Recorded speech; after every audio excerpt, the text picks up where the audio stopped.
Okay, so if you see such error, in this video I will show you how to fix Wi-Fi doesn't have valid IP configuration error.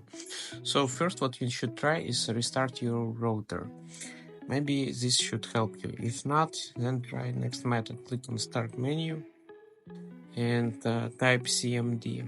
Right click and click on Run as Administrator. Confirm, so click Yes. And here you need to enter following command.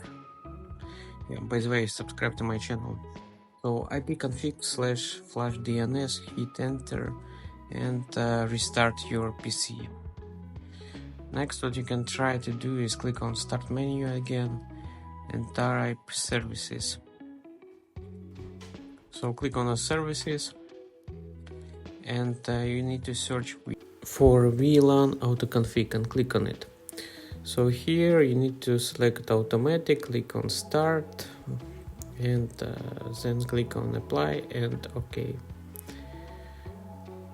Okay, once done, you can try next method. So click on Start menu, click on Settings and here you need to click on Network and Internet. Click on Proxy. Make sure this one is switched on and proxy is switched off.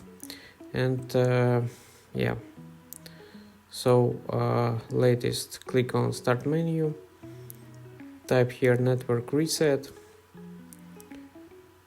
and you can click on Reset Now, click on Yes, and after that you'll be required to enter your password.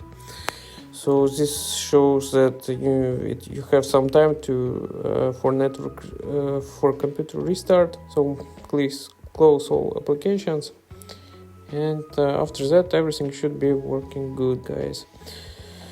So please subscribe to my channel and have a nice day. Bye.